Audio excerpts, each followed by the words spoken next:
Minutes from first Scottish Executive Cabinet meeting released. Minutes from the first ever Scottish Executive Cabinet meeting have been made available for public viewing for the first time. Records from the meeting in Edinburgh on May 20, 1999 are among more than 13,000 files declassified under a 15-year disclosure rule. The rule was created by the SNP government in 2009. The first cabinet meeting took place at Labour First Minister Donald Dewar's official Bute House residence. Among issues it addressed was the drafting of the new Scottish Ministerial Code, which regulates ministers' behaviour and responsibilities.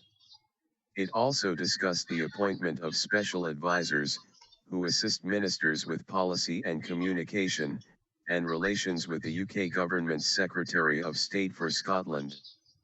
During the meeting, Mr. Dewar also asked colleagues to respect the privacy of the cabinet proceedings and papers. Ministers should avoid giving the media any details about the proceedings of the cabinet and should refer inquirers to the official briefing in the event of their being doorstepped, the minutes said. Lobbygate. However, the fledgling executive was soon embroiled in a leak inquiry and a controversy which became known as Lobbygate. A later cabinet minute from October 1999 states, the First Minister referred to the unauthorised disclosure to the Scotsman of a draft of his statement to the Procedures Committee on links between ministers and lobbyists. He stressed that leaks were an extremely serious matter which risked undermining the effective operation of the executive. The draft statement had had limited circulation and an investigation into its unauthorised disclosure was underway with external assistance.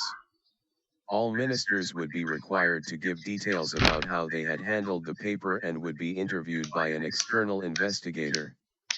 The Lobbygate investigation probed allegations that PR firm BT Media had special access to ministers, notably the then Finance Minister Jack McConnell, who went on to become First Minister and now sits in the House of Lords. No substance.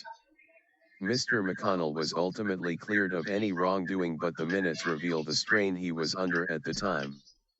The First Minister referred to the parliamentary investigation to be undertaken by the Committee on Standards into the Observer reports on the claims of BT Media to have special access to Scottish ministers, the October minute states.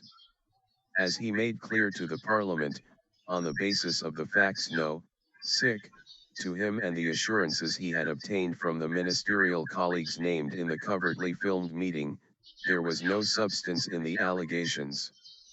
Cabinet papers also reveal the steps taken to plug the leaks from the early executive after a cabinet paper found its way into the press.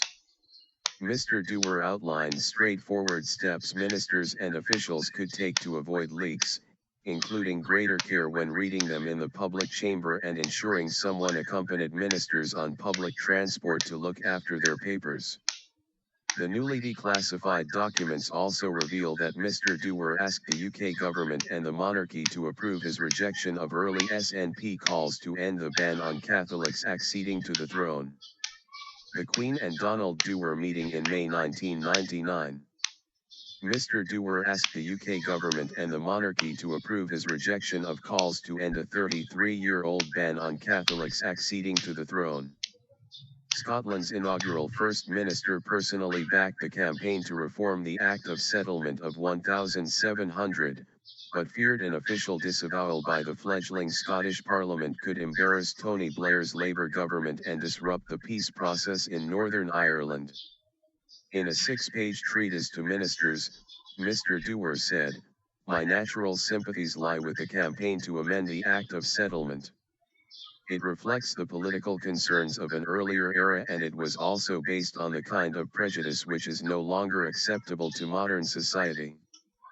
But he added, "I personally think that it is important to avoid a simplistic or hasty approach in response to this campaign.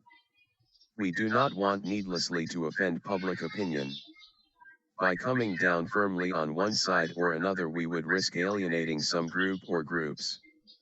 The ban on Catholics acceding to the throne was finally repealed last year by the present UK coalition government. Commenting on the release of the 1999 minutes, Tim Ellis, Keeper of the Records of Scotland, said, "These papers provide an interesting glimpse into the considerations of the then newly established Scottish Cabinet. They add significantly to the broad range of historical records about government activities in Scotland now available to researchers.